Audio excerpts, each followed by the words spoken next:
Welcome to Masters of Growth for Plaintiff Law Firms. This is where we sit down and talk to industry leaders to bring you lessons, stories, and insights that will help you grow your revenue, margins, and the happiness that you have at work. Aleigha, it is so awesome to have you on the podcast. Super excited to chat with you. We've had a bunch of great offline conversations. And if you can let me know a little bit about your background, your role, and how you got into the field, maybe we can start there. Yeah, definitely. So I actually got into the field by accident. So I am not someone that had worked at law firms prior to. I actually worked more in mental health psychology. I studied criminal law. So I kind of decided like, hey, law might be a fun path, and ended up at a personal injury firm. So I've done pretty much everything from intake to selling the firm, closing the deal, answering the phones, to investigating the claims process, working some cases on case management side, developing departments, marketing strategy. So I've really kind of seen every facet of a personal injury firm and kind of organically grew into an operations role. So that's what I'm doing now, is overseeing operations at an injury firm. And it's been a really, really fun time. So I'm excited to, I work with some other firms as well at a smaller capacity, fractionally. And I've had a lot of exposure to personal injury around the country. That's really cool. I love the background and the move from kind of outside the space into the space, and kind of using skill sets and learnings from other industries. Yeah. I'm curious, like one of the things you and I talked about specifically with the firm you're at now, I think you said you were there from around 16 people to about 60 people. And I think you saw a lot of the growth and growing pains and pain points along the way. I'm curious, like what are like some of the biggest learnings and takeaways that you had, that in terms of problems that needed to be solved in order to grow and get to the next level? Yeah, I think one of the biggest things that served us well was making sure that we had somebody in our HR department. I think once we hit that 20 person mark, we had someone that had recommended getting someone in HR for recruiting, management of staff, assisting with, benefits, I call them boring because, I'm not in HR, but it's kind of all of the, crossing your T's and dotting your I's that needs to be done. So we hired an HR manager, around 20 staff. And obviously the recruiting for attorneys, non-attorneys, support staff, all of that has been pretty much seamless, utilizing that individual and recruiters, of course. And as far as like benefits go, they manage really the employee, which I think is necessary, because as attorneys don't necessarily want to be dealing with the day-to-day complaints of staff. So I think that was one of the biggest decisions that we had made, at least initially. Some of the other pieces were having a managing partner that was open to the growth. I think sometimes you have business partners where one is like, I want to grow and I want to spend money, and the other one's like, I don't really want to spend money, or they're a little more frugal. And so having two partners or a group of partners that agree on what the actual vision is was really helpful. So making sure that we have a leader that has a vision, has a clear vision, and an open mind in terms of like where that money is going to be spent, and then of course how to catch it. That makes a lot of sense. It's interesting. So like one, it sounds like there's a lot of sort of people operations, hiring, management, cultivating talent to actually bring in the right people. But it sounds like also maybe before that came this sort of clear goal and vision of what they wanted the firm to be, and allocating some budget towards that. I guess, like, how did that come about? I talked to a lot of firms where there is that sort of disagreement. Maybe one partner wants to grow, one partner doesn't, or maybe there's a lack of understanding of the capital it takes to actually grow. Like, what was it like? And maybe it's super smooth in your experience, but what does a firm need to do? Like, what do they need to know they're signing themselves up for if they really want to commit to growth? Yeah. So, that's the simplest answer. I'd make $1 million if someone asked me this question. It's like, what's the right answer? The right answer is you have to be willing to spend money. So I would be a millionaire if people ask that question. They're like, what's the right answer? The right answer is you have to be willing to spend money. I think the biggest thing is having a budget. So budget's probably one of the most important things. And That's a question that I get a lot as well, is like, what is something that someone needs help with, or what is like a priority? And that's budget. So a lot of people will run a firm-wide budget. So you have your operational budget with all of your expenses, including marketing. But a lot of people carry a separate marketing budget as well, just because you need to track dollar for dollar exactly what you're investing, and then what your return, and what I mean by return in this case is not your revenue, it's actually the cases that you're acquiring, so that you can determine exactly what you're spending, what your, input output is getting you, like dollar for dollar. Because if you don't know that, I mean, you have no idea what's working and where to invest money moving forward. Yeah, that makes a lot of sense. Are there any like benchmarks that you've come across or that you've seen of maybe like as a percent of revenue, or how much, people should be putting aside to allocate towards that marketing and that growth? Like how should firms think about that? Yeah. So a lot of firms that I've worked with spend anywhere from 20 to 25%, depending on kind of what they're looking for. That obviously replenishes the revenue. So if you're looking at an annual budget, you're taking 20 to 25% of either your projected revenue for that year, or you can take it from the year before and kind of play it safe depending on what your cash flow looks like. So about 20 to 25%, they'll reinvest that in the next 12 months in their marketing. And marketing is so day to day. I mean, it's day to day, week to week. So you may say, hey, we're going to spend $500,000 this month in marketing. You may end up spending 700, or you may end up spending 300. It really depends. So it needs to be kind of a flexible working budget as well. So that goes down to operations, but also goes down to your marketing person. So for law firms, finding someone who understands the legal marketing space and has kind of those, technical mathematical capabilities, that's a diamond in the rough. So if you can find somebody like that, kudos. Yeah, that makes a lot of sense. I've seen a lot of companies spend a lot without really getting too granular on their tracking, or tracking on the marketing side, and then tracking sort of how they handle those cases and make sure they're doing all the right things when those cases come in. So that does make a lot of sense. Do you typically find most firms do all their marketing in-house, or are they usually using third-party firms? Like, what is their best approach there? Yeah, it depends. I don't know that there's a one-size-fits-all approach. I think it depends on the size of the firm and what you're willing to spend. Obviously, if you bring things in-house, you're looking for people that have experience. So, I mean, your payroll is going to go up substantially. If you're at a point where that can happen, I think probably once you get upwards of 40 staff, you could probably start looking at pulling some little things in-house. A lot of people, what they do is they opt to use a vendor, which is a great approach as well. There are plenty of good vendors out there. And so they all offer different things, right? So you have kind of your SEO, your website, you have, digital advertising. So you might have a different company, or it might be the same company that offers, digital to run digital ads for you through Google, Meta, whoever it might be. You have social media. So you have a completely different platform. If you do TV, you might have a media buyer or someone that you're going to work with on that, on that side. So, I mean, you could potentially be working with, 4, 5, 6 vendors at a time. Usually those types of firms will have a point person in their office, like a marketing coordinator, manager, something like that, that really manages those relationships. And I've seen firms do that a variety of different ways. Operations might be involved, intake might be involved. It's always good to make sure you have kind of those 3 parties, marketing, intake, and operations, on the same page. Yeah. I can imagine there's a bit of a breakdown there. It's kind of like in every industry where there can be this sort of the breakdown between like sales and marketing, right? And I guess you can think of intake as like the sales side, just making sure that's really cohesive. Do you typically see that reporting to the same person? Like does intake and marketing generally report up to like COO or some head of intake and marketing, or is that sometimes separate? Yes. Yeah. So, it depends how you have it structured, but typically both will report to an operations person, just as they would in kind of the corporate business world, for, anything, manufacturing, anything like that. It's very similar. Yeah, got it. One of the things we've talked about before too, just in the past, is like your involvement and experience in building intake teams, overseeing intake teams. I've seen some firms do that incredibly well. I've seen some firms not do it so well.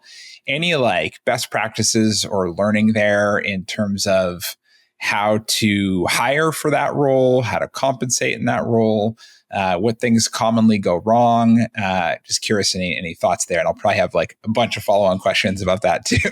Yeah, no, definitely. I could talk about that forever as well. So I guess first and foremost, the person. So the person that's best designed for intake is probably going to be someone that they might have some legal experience if they are passionate about sales, but it is an inside sales position. And so what I typically look for, what we typically look for, is going to be someone who is solely customer service based. So someone who has worked in sales previously, who has worked at very transactional companies, providing service to like people that do medical records, people that work at hospitals, people that answer like dispatchers we've had good success with, people that have worked at credit card companies, things like that, where it's very incredibly transactional. They're going through a series of questions and they're verifying, but also that empathy component. So you want to make sure, if nothing else, you want to make sure that they are a good person who's passionate about helping others.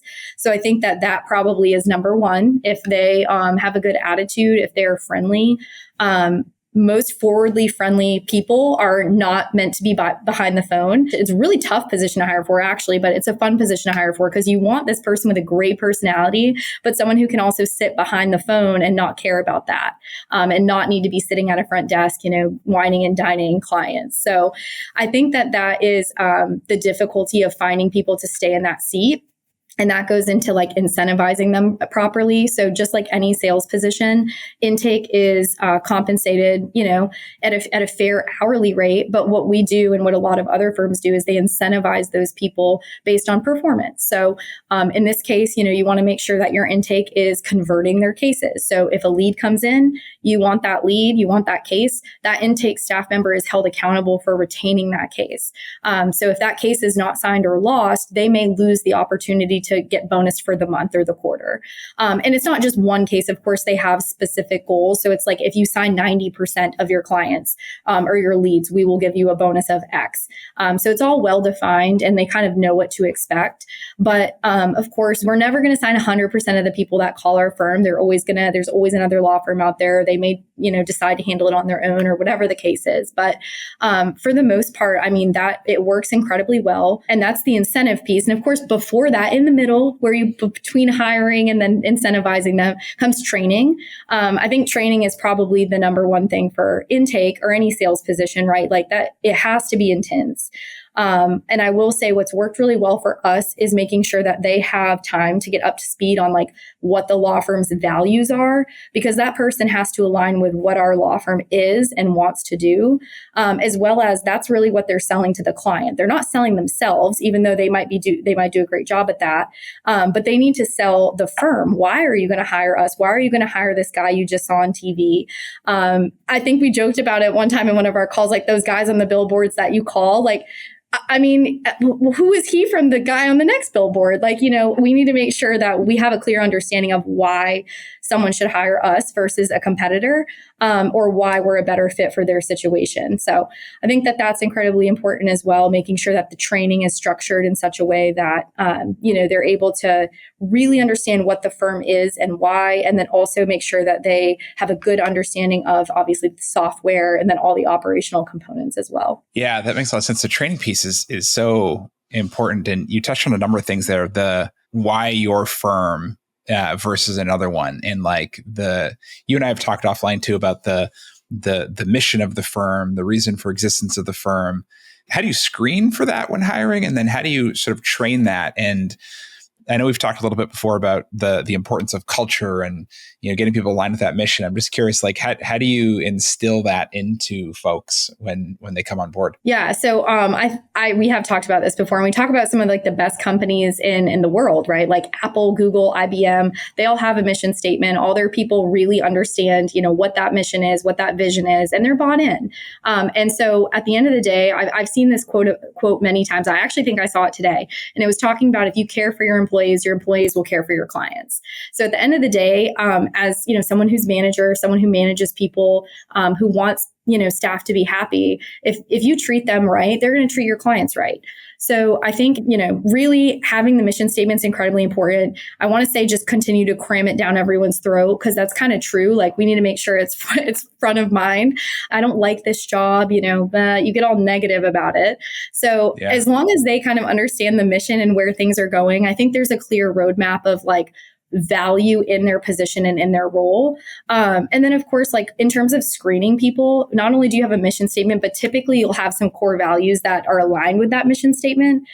So and everybody has very similar ones. A lot of them are integrity, honesty, trust, empowerment, culture, community, some version of those, whatever, your firm aligns with the most. So for an example for us is community. We really value community involvement. And so a lot of people, I don't know that this is asked in the interview, but I do think that it's kind of hinted at is like, what do you do to get involved in your community? Are you involved in any groups? We really get to know the person before we onboard them. And in the field that we work in, a lot of people do not come necessarily from the legal background, because if you're hiring for intake, you're hiring for marketing, you're hiring for like pre-litigation services and case management, those people don't necessarily need legal experience at all times. So you're really trying to make sure that they are, an honest, empathetic person that can kind of fit into what those needs are. Got it. Yeah.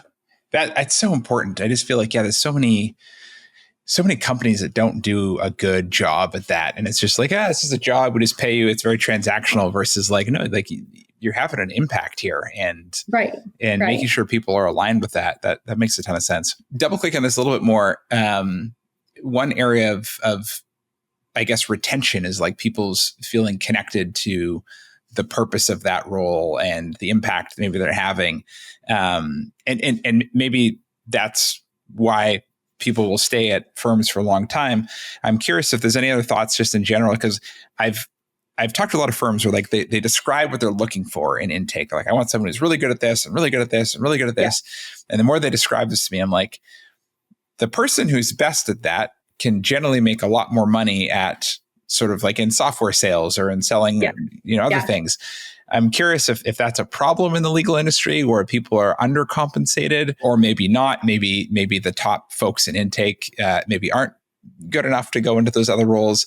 I'm just curious how you think about like compensation in our industry in general compared to what people could make in other industries. Yeah, I definitely think that could be a problem. I mean, the legal industry, especially personal injury, is not known for plaintiffs law firms, right? They're not known for paying the most for those types of roles, support staff or non-attorney staff. So with that said, I do think that if you're good at sales, you could go to another company and probably make more money. And that's just because, I like keeping things real.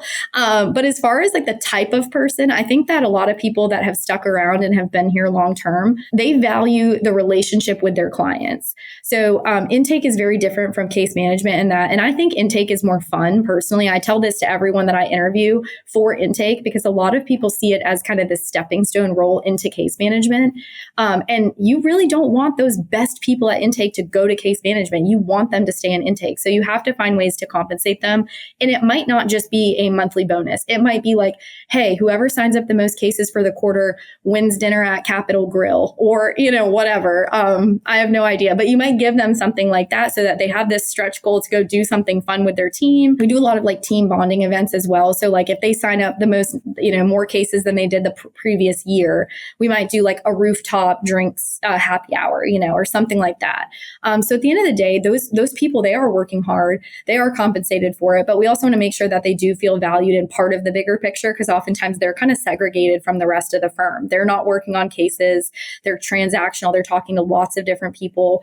But to go back to my original point, the reason why it's so fun is because you're talking to lots of different people. You're not talking to John Smith, who calls every day to ask if there's an update on his case. So intake, I think, can be sold in that way as well. So at the end of the day, I think that it really just depends on that person's values. And typically, I don't see a lot of turnover where people are leaving the legal industry to go somewhere else, like tech, especially in intake, to go and maybe chase a dollar in that way. Yeah, it's so like purpose driven and mission oriented. And you and I have talked about this before. My mom had an injury and when we were kids and missed 2 years of work. And I think I had told you before, like we kind of saw the lawyer as a hero, right? Like they really helped our family. And I think that's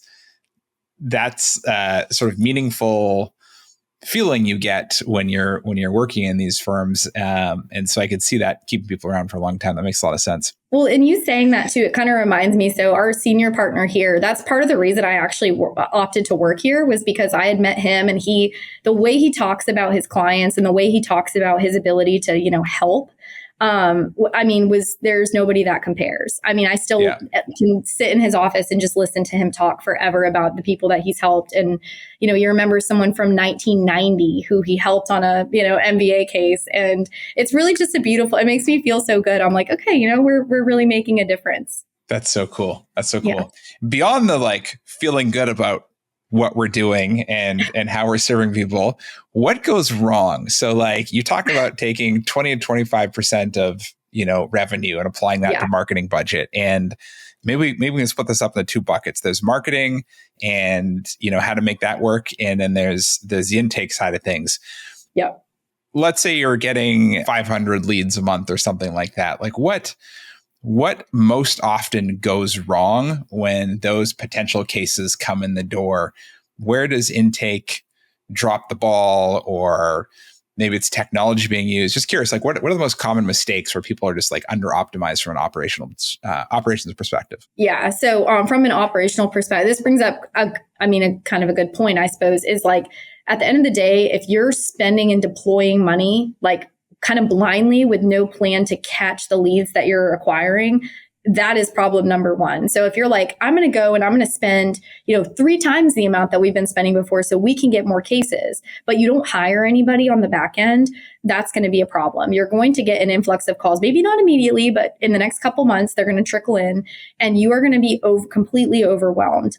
People are going to call your office. If you're not answering the phone fast enough, that's a problem because they'll just go dial somebody else. So if you're not picking up the phone, if that person on the end of the phone is not the right fit, so if you've put someone in that position too quickly, they're not trained, they don't know how to make decisions, then that's a problem. So I think at the end of the day, it's making sure that you have the staff, the number of bodies in those seats, and then also the appropriately trained people answering the phones.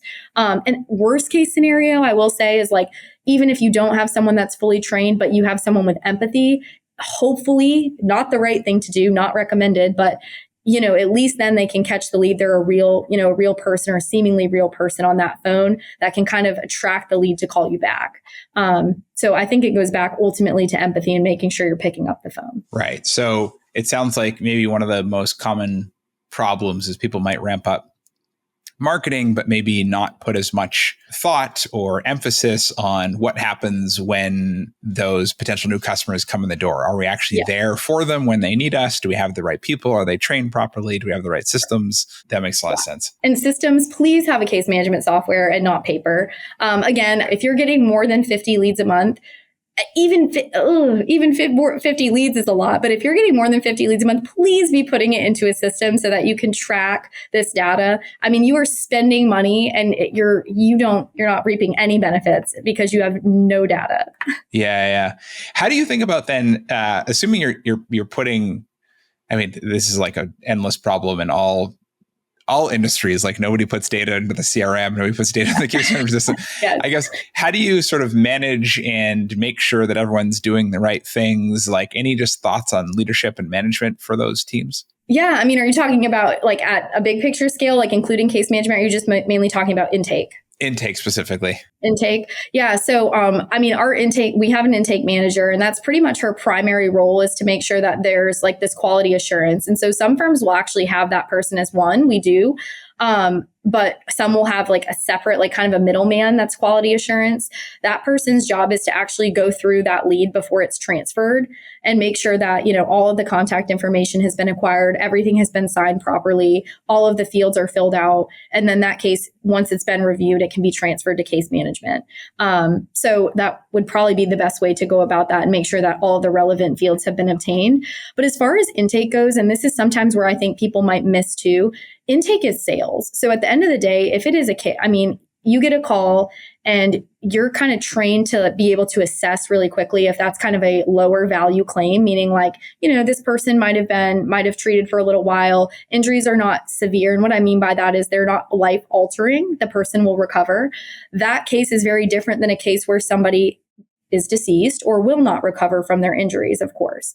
And so with that said, those two are different on the levels of severity, and intake should be able to recognize, okay, someone who is completely changed for the rest of their life, we need to treat this person a little differently. Maybe they can't sign those documents. Maybe we have to send someone to go to their home to have them sign. Those are all options that can be used too. They're a little more old school, but they should still be, offered.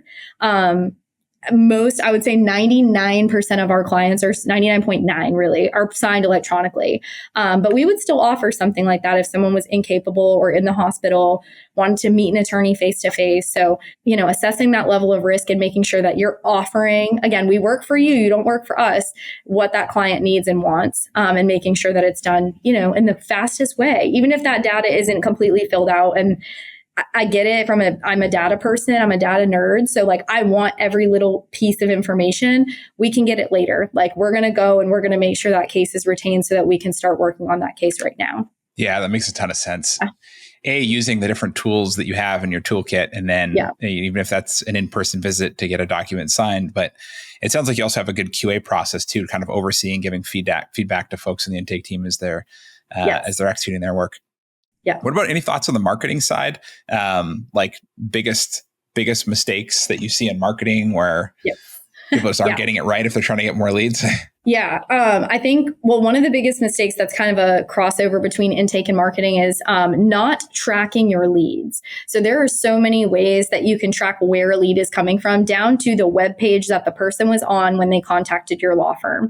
Obviously, if you're utilizing paid services like Google, LSA, pay-per-click ads, all of those are trackable as well. They should be set up in your system so that you can track. And it reduces human error. You can API that information into your system so that everybody knows exactly where the lead came from, reduces the error, and allows you to track exactly like, hey, we spent 10 grand this month on pay-per-click and we had 10 leads. Great. Each lead cost $1,000.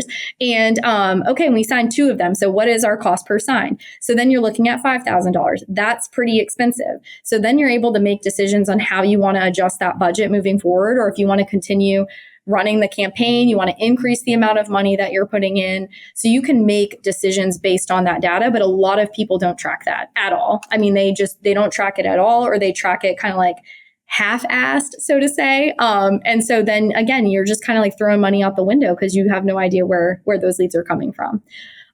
Interesting. So if I went to 10 law firms, technically, let me just make sure what I hear saying is correct. Because I agree with you. But if we took 10 plaintiff firms at random and said, what's your cost to acquire a case in a given category? Basically, everyone should have the answer to that question. Everyone should. And I bet 2 might. Yeah, exactly. That's what I'm saying. My experience is it's like 2, and it sounds like you're saying the same thing. Yeah. I'm like, most people don't know. They have no idea. And that is a red flag. That's like, wave the red flag. You definitely need something in place to make better decisions, because especially now it's more competitive than it's ever been. It truly is. Because I think we were talking about earlier, how people were kind of just blindly spending money and they're getting, they got cases. So, hey, it worked the first time. Let's continue to do that. Let's pump more money in and get more out. That's really not the case anymore. It used to be the more you spend, the more you get. And now it's really not like that. The more you spend, sure, the volume might be there, but the quality is not. So now you're adding resources on the back end to manage those cases when your value is really decreasing and your revenue is staying the same. So the profitability is, of a firm is really dependent on the marketing. Yeah. You got to really balance that. That makes a ton of sense. Interesting. Another question. I'm just curious, let's say I started a law firm. Okay. We've got Julian and Aleigha Law. Neither of us are lawyers, so let's pretend I'm a lawyer.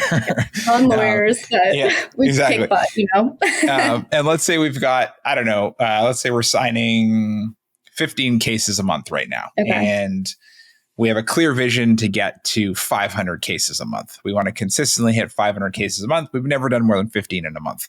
What are the first things that I should put in place, or that we should put in place? How would you lay out a blueprint or a roadmap to and maybe we're not going to go to 15 to 500 overnight, but what's the, what are the steps you think we have to think through? Yeah. So we would absolutely not go from 15 to 500. And I would not tell anybody that we could. We might have some marketing companies that might, hey, in 1 month, I'll right away. tell you 500 leads. But I mean, the first piece that I would recommend would obviously be, what are you currently spending to acquire those 15 cases? And then what are you willing to spend? So it would be looking at a firm budget, whether that is, we're going to self-fund this. We have the funds set aside. We're going to go look at see if there's investment options or, line of credit that we can access for marketing.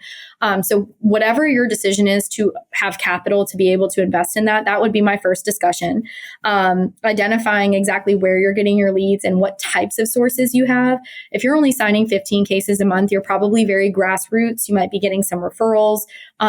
Hopefully you have a website. That would be my first recommendation. If you don't, would be to get a website. Get a website, make sure that you have a Google business account, Google business profile. Those things are going to be incredibly important because the game is moving more towards digital. So those pieces are critical. There are firms out there that don't have those things, and they're relatively easy and inexpensive to get set up. Of course, there's an initial investment or cost, but after that, lifetime cost is going to be your lowest value cases from your SEO. So as far as things go beyond that, depending on where that lands, then I would start looking at what are some cheaper options to look at in terms of acquiring cases. So that could be referrals. So do you have a referral network that already exists? Where are you getting your cases from? Could you go and could you use someone within your office who has a good personality to go and kind of solicit referrals and try and get other law firms to send you cases that are active marketers? That could be an option. It works pretty well. That there's plenty of firms out there that are willing to do that. And then I would look at some, again, digital opportunity. Pay-per-click advertising is probably going to be cheaper than TV. So people are going to look towards PPC or LSA or other digital options. Of course, that goes back to your visibility on Google and your visibility and your online presence. So there's going to be multiple components. There's going to be this branding component that's kind of this long-term investment. And then there's going to be like a call to action, which is like, hey, I want your case. Please sign up with me. So, there's going to be many, many, many layers to this strategy. But initially, I would start with, what are you currently spending? How many cases are you getting? Let's look at what you're willing to spend. And then let's strategically build in some layers, starting with your website and your digital or online presence. Got it. Sounds like, investing in digital. It is faster feedback loops, and then getting kind of branding and billboards or whatever it might be, or TVs, maybe a later down the road thing once you're getting a bit of an acquisition funnel going first. Yeah. That makes a lot of sense. And social media is huge right now. I think that can be used for good. There's a lot of law firms. I mean, of course I work at a law firm, so my algorithm is probably like law firms in my face, but there is a real winning strategy there too. I think that's long-term branding, and it's pointed at a generation that's obviously now making decisions about hiring an attorney. So yeah, that makes sense. Good angle. What do you think is you mentioned advertising is becoming more competitive. There's more marketing out there. Like, what do you think is the driving factor behind the increased competitiveness across the marketing landscape in legal? Yeah, I mean, a couple things, but I think one is access to capital. There's just more access to money than there has been in the past. Smaller firms have access to capital. Medium-sized firms have access to capital. I think firms are merging and spending money together. There's also lots of firms that are expanding into other states and utilizing, their brand and their dollars to refer cases out. So there's people that are coming into your market and spending money on like pay-per-click or other forms of digital advertising. So they're actually bumping up the cost relative to you. And of course, just generally with inflation, like TV ads are incredibly expensive. People are shifting from TV, which, I mean, I don't know who watches cable. I mean, of course, I do not watch cable, but there's very few people that do. Everyone streams. They use YouTube TV, Hulu, whatever it is. You can run ads on there. It's cheaper than running ads on your cable and like local networks. But even that is becoming more expensive. So again, it just comes down to competition. More people have more access to money. Right. Yeah, just increased capital access makes a lot of sense. Yeah. What are your thoughts just on that? If there is increased capital access, and people are kind of looking at different ways to reach people across different channels. You mentioned like the younger generation now that is making decisions and maybe seeing things more so on social media.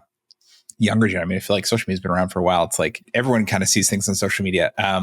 However, one thing interesting that I read recently, there's a book I read, I'm blanking on the name of the book, but it's a book the guy who did research on torts in general, and just a lot of tort law. And there's an interesting point that was made in the book, which was that although we think of ourselves as somewhat of a litigious society, and you see, billboards and ads everywhere for lawyers, especially personal injury, but what's shocking is when you look at the data, it seems that around 8 to 9, depending on some of the research that's been done, 8 to 9 out of 10 people who have a legitimate claim don't do anything about it. And I'm just curious, from how do we expand the pie? Even though it's getting more competitive, how do we get people that aren't hiring lawyers to hire lawyers? I don't know if you have any thoughts on that. I do. I have a couple thoughts, actually. So one of my initial thoughts is education. Of course, it's going to boil down to education. So that's an immediate, hey, let's look at social media. How can we reach the general public and educate them on what exactly it means to file a claim? Filing a lawsuit is very different than filing a claim in the first place. So, there are ways to resolve pre-suit some of those cases. So that could be a great option, is just educating the general public on, what that looks like so that they're not as fearful. Of course, it's also making attorneys more not as scary, right? I think that a lot of people think that attorneys are these stuffy, scary people that, are out to get them as opposed to help them. I don't know why, but that's kind of the vibe that I get sometimes. So that would be an interesting way too, is modernizing law firms. And a lot of firms on social media, that's kind of what they're turning to, is they're humanizing these attorneys. And so there's a law firm, I won't say their name, but they're fun. It's a team in Georgia, and they have just this really fun social media account. And of course, that's some people love it and some people might not, but they're appealing to a certain demographic that's going to hire them because they're humans like you and I. So I think that that's kind of a fun way to introduce some humanizing of lawyers. And then of course, educating that client on the back end of what the process actually looks like, so it doesn't seem quite so overwhelming. Those are two immediate things that I could think of. And then of course, there's always focus groups. And this is kind of interesting. We will run ads, or we will produce ads, for TV advertising, and we will have focus groups review them and see, if you saw this ad, would you hire us? So we've gotten some good, interesting feedback from focus groups like that as to why they would or why they wouldn't. And a lot of it comes down to, the things we would think of, gender, political affiliation, income level, all these different things kind of reflect the demographic that you're targeting. So it's all very interesting in terms of psychology behind marketing. Yeah. Just, trying to relate to more people that currently don't hire a lawyer. And I feel like there's a lot of misperceptions, and when you're not in the industry, I haven't, thought that way, not in the industry, but being in the industry, you just realize how many misperceptions there are. And you're how do we just make this more accessible to people? So this is amazing, Aleigha. This is super helpful. So many great insights here. Where can people contact you if they want to chat about operations or get your help on things? Are you open to being contacted? Is LinkedIn good? Email? What's the best place for people? Of course. Yeah, LinkedIn is great. Feel free to reach out to me there. I can always provide email or phone number. I'm super flexible, love to talk about all things legal, all things operations, but marketing and intake hold a special place in my heart. So happy to talk. Amazing. Well, thank you so much for being on the show. And I think there's a lot of great insights and value for everyone listening. And we'll wrap it there. Awesome. Thank you.